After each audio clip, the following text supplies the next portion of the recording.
Quelle est la différence entre un coach et un mentor? Une question qui m'a été posée lors d'une masterclass récente que j'ai eu à faire et j'ai pensé qu'il était pertinent d'en parler dans une des vidéos, d'où le sujet d'aujourd'hui.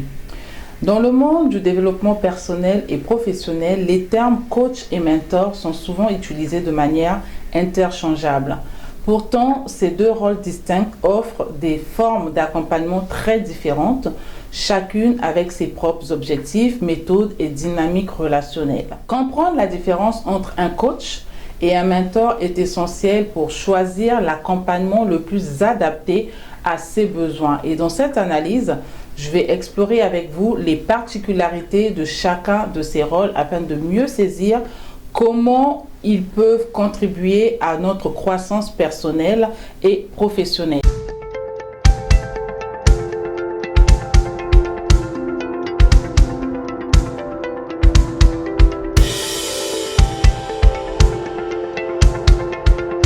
Bonjour, je suis Mélisande Mounto, coach certifiée en développement personnel et professionnel.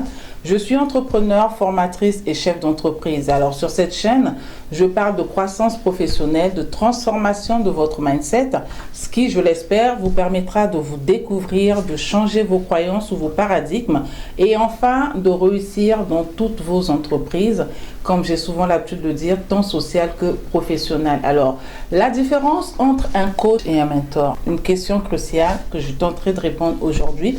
Et cette différence repose principalement sur leur rôle, leur approche et les relations qu'ils entretiennent avec les personnes qu'ils aident. Voici ici deux des distinctions que je vous propose. Nous allons commencer par le coach. Le coach, c'est celui qui en premier lieu définit des objectifs spécifiques à court ou à long terme selon les attentes de son coaché. Un coach travaille généralement avec des individus pour atteindre des objectifs spécifiques, mesurables, sur une période bien définie, encore appelés des objectifs SMART.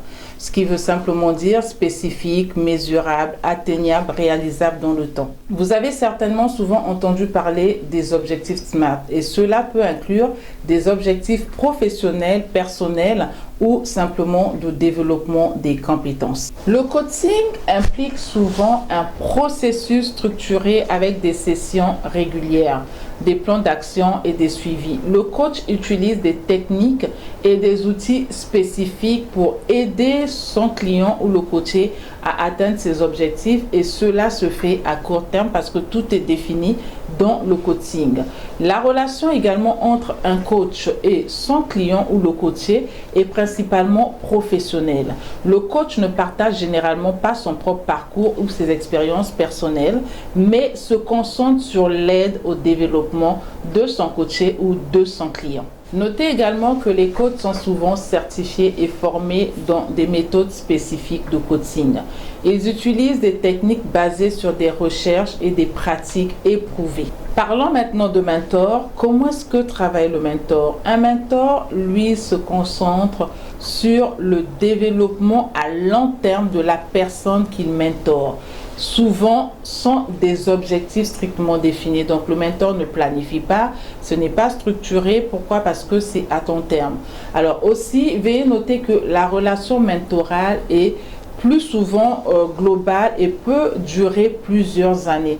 Ce qui est différent du coach, car comme je l'ai dit en amont, le coach, lui, a un programme structuré dans sa démarche d'accompagnement et ce qui est bien défini selon l'objectif ou les objectifs de son coaché. Il planifie, il cadre et il structure le temps d'accompagnement. Les mentors, eux, partagent leurs propres expériences, basées aussi bien sur leur succès que leur échec pour guider et inspirer leurs protégés. Ils offrent des conseils basés également sur leur propre parcours professionnel et personnel. La relation entre un mentor et son protégé est souvent plus personnelle et informelle. Elle peut inclure des discussions ouvertes sur divers aspects de la vie et de la carrière du protégé. Alors pour illustrer ces propos, nous prendrons l'exemple d'une jeune dame cadre dans son entreprise qui va s'appeler Sarah et de son mentor qu'on appellera Pierre. Ok, alors Sarah, comme je l'ai dit tantôt, est une jeune cadre dynamique dans une entreprise de marketing.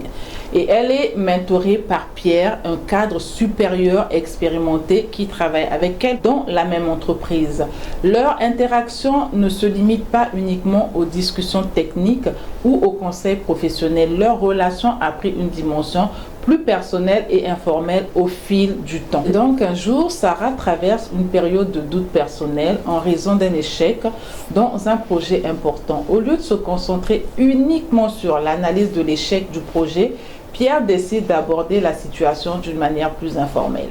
Lors d'un déjeuner, Pierre, s'adressant à Sarah, lui dit « Sarah, je sais que tu es frustrée par la manière dont ce projet s'est terminé. Ça m'est arrivé plusieurs fois et je puis te dire que ça fait partie du parcours. » Et Sarah qui répond « Oui, c'est dur à encaisser. Je me demande si je suis vraiment faite pour ce travail. » Parce que vous voyez, là, le doute s'installe. Et Pierre, lui, qui reprend la parole et qui dit à Sarah, qui rassure Sarah en lui disant « Je comprends. Quand j'avais ton âge, j'avais aussi des doutes, surtout après mon premier gros échec. Je me souviens qu'à l'époque, j'avais discuté avec un mentor qui m'a rappelé qu'échouer n'est pas un signe d'incompétence, mais une opportunité d'apprendre. Comment gères-tu ça en dehors du boulot ?» C'est Pierre qui demande à Sarah. « Est-ce que tu prends du temps pour toi ?» Et donc, il voudrait creuser pour en savoir un peu plus. Et Pierre qui continue la discussion, partageant des anecdotes personnelles et encourageant Sarah à se détendre et à prendre du recul. Il parle également aussi de ses intérêts en dehors du travail, de ses hobbies et de comment ceux-ci peuvent l'aider à maintenir un équilibre, parce que c'est important de ne pas rester focalisé sur son travail et toujours de prendre du temps pour soi aussi. C'est impactant pour son développement personnel et pour l'amélioration de ses performances. Au lieu de limiter la conversation à des conseils strictement professionnels, Pierre adopte une approche plus personnelle en s'intéressant à la manière dont Sarah gère le stress dans sa vie personnelle. Il partage des expériences de vie, des défis et des stratégies pour maintenir un équilibre entre vie personnelle et professionnelle. Cela permet à Sarah de se sentir soutenue sur un plan plus global et de développer une confiance durable dans sa relation avec Pierre. Alors cette approche informelle et personnelle renforce le lien entre mentor et protégé, car Sarah voit en Pierre non seulement un conseiller professionnel, mais aussi un soutien pour son développement émotionnel et personnel. Des mentors, ce sont des personnes généralement qui sont expérimentées dans leur domaine et qui ont accumulé des connaissances au niveau de la sagesse qu'ils souhaiteraient d'ailleurs transmettre. Ils ne sont pas nécessairement formés ou certifiés comme les coachs, mais ils se basent sur leurs expériences pour aider à stimuler, aider à inspirer, aider à motiver.